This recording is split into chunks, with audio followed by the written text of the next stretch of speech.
ఎదుటి వాళ్ళ మీద బాడీ షేమింగ్. నువ్వు పొడుగెక్కున్నావు, నువ్వు అద్దాలు పెట్టుకున్నావు, ఏం చిల్లర మాటలు. నువ్వు ముఖ్యమంత్రివా ఏమన్నా స్ట్రీట్ రౌడీవా? స్ట్రీట్ రౌడీలు కూడా నీకంటే మంచిగా మాట్లాడతారు. నువ్వు ఆ కేసీఆర్ గారి మీద పదే పదే చావు భాష కోరుకుంటావా? తెలంగాణ తెచ్చిన నాయకుడు, ప్రధాన ప్రతిపక్ష నాయకుడు, 10 ఏళ్లు ముఖ్యమంత్రిగా చేసిన కేసీఆర్ గారిని పట్టుకొని అడ్డగోలు మాటలు మాట్లాడతావు. నువ్వు ఒక తెలంగాణ ద్రోహివి, నువ్వు ఒక నీళ్ల ద్రోహివి. నువ్వు కేసీఆర్ గారి పట్ల అటువంటి భాష మాట్లాడడం చాలా తీవ్రంగా మేము ఖండిస్తా ఉన్నాం. రాహుల్ గాంధీ గారు పొద్దున్న లేస్తే రాజ్యాంగం చేతిలో పట్టుకొని తిరుగుతాడు.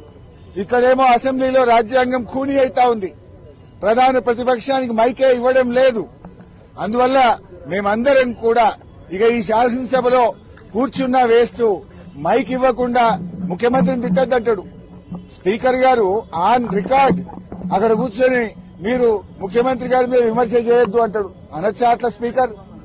ముఖ్యమంత్రి గారి మీద మీరు మాట్లాడితే మీ మైక్ కట్ చేస్తా అంటాడు. మరి మేము ఉండేందుకు అసెంబ్లీలో?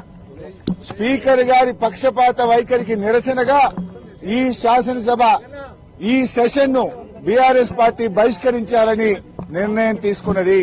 స్పీకర్ గారు